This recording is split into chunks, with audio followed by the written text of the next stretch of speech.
Salam alaikum, paix à vous. Je fais une petite vidéo sans préparation pour parler de l'ultime signe du Mahdi. Le dernier signe. Euh, Sans ce signe, euh, aucune venue, ni aucun islah, ni aucun Mahdi prétendu n'est possible. Et pourtant, je vois sur le web euh, de plus en plus de gens qui affirment être le Mahdi, qui se déclarent comme tel. Je trouve ça comique et à la fois tragique. C'est un mélange des deux dans mon esprit.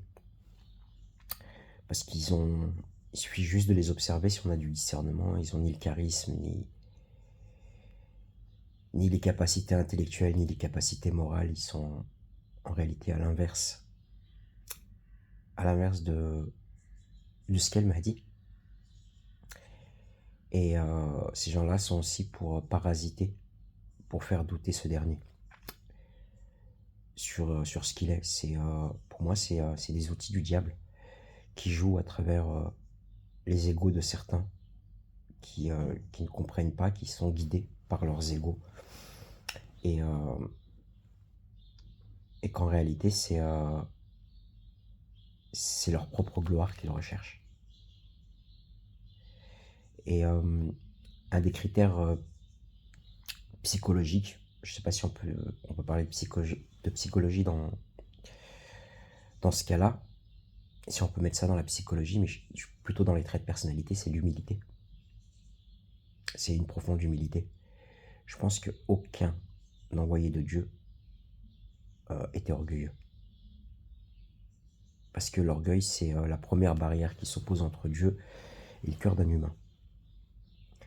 Voilà, pour en revenir à ce signe, c'est le signe qui va faire que les hommes attendent et recherchent cet élu. C'est le signe qui va amener les 2 tiers de l'humanité à disparaître. 1 tiers sera tué et 1 tiers sera mort, selon l'imam Ali et selon plusieurs hadiths. Alors déjà, je tiens à souligner que 2 tiers, ça représente 66,6% de la population mondiale. Ça vous rappelle rien, 66,6. Le signe de la bête. Et ensuite, je reviens sur le hadith qui dit qu'1 tiers sera tué et un autre tiers mourra.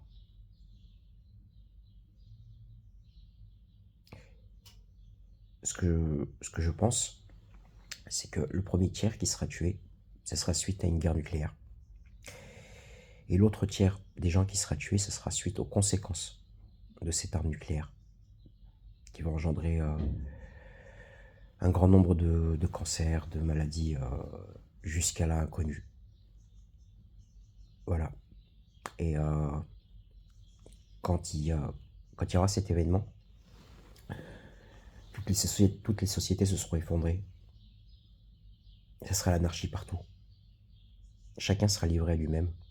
Et ce sera la loi du plus fort.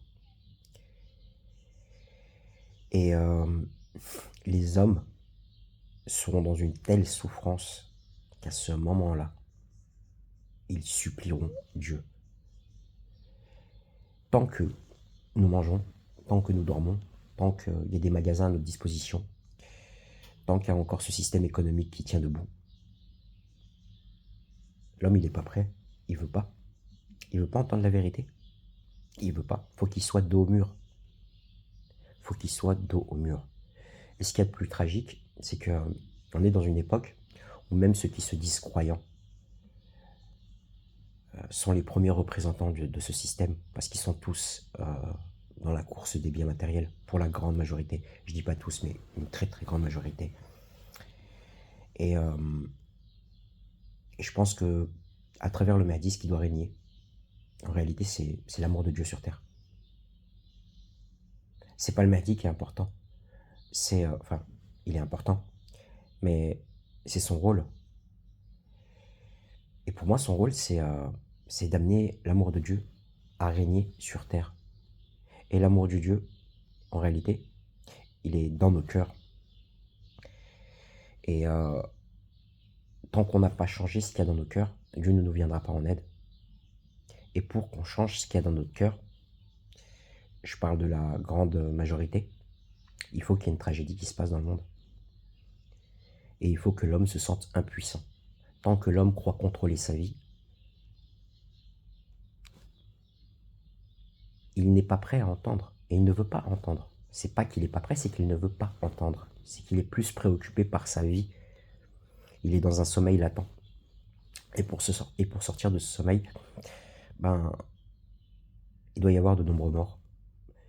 On doit vivre dans un monde où il n'y aura plus de loi, où chacun sera livré à lui-même, où il y aura des pillages, où il y aura des meurtres, de partout. Et là, les gens auront tellement peur, je pense qu'ils souhaiteront la mort. Mais la mort, elle ne viendra pas. C'est la vérité qui viendra, à travers cet homme. Voilà.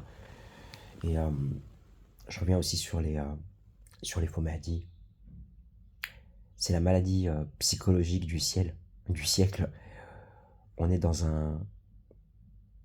Quand on parle de ce sujet, on est dans un asile psychiatrique à ciel ouvert. Mais moi, j'ai besoin de parler de ce sujet parce que je sais que j'ai un discernement au niveau des traits de caractère des gens. Je sais que je sais qui est qui et que je sais parfaitement analyser les personnes. Et je suis persuadé que si je survis, je serai un des premiers à le reconnaître. Voilà. Parce que Dieu m'a donné cette faculté. Et je dis ça en toute humilité. Je prends les dons de Dieu, je les cache pas. Ce que Dieu m'a donné, je vais pas faire de la fausse humilité. Les gens ne me connaissent pas suffisamment, mais je sais que j'ai la capacité à analyser les gens d'un coup d'œil. À travers l'intonation d'une voix, je sais qui est qui. Ce que je ressens, ça ne m'a jamais trompé. Et là, on voit l'émergence de faux Mahdi et de milliers de prétendus Mahdi. J'en ai vu certains où c'était même tragique, même au bord de la mort, ils s'accrochaient à cette idée qu'ils étaient le Mahdi. Parce qu'ils n'ont pas fait une introspection intérieure. Et qu'ils n'ont pas su garder leur place. À partir du moment où on fait les choses pour plaire aux hommes, on est à côté de la plaque. On est complètement à côté de la plaque. C'est à Dieu qu'il faut plaire. Et quand on veut plaire à Dieu, généralement, on se met la majorité des gens à dos. C'est comme ça. Dieu n'aime pas les gens tièdes. Voilà, ça sera tout. Je vous dis à tous, salam alaikum.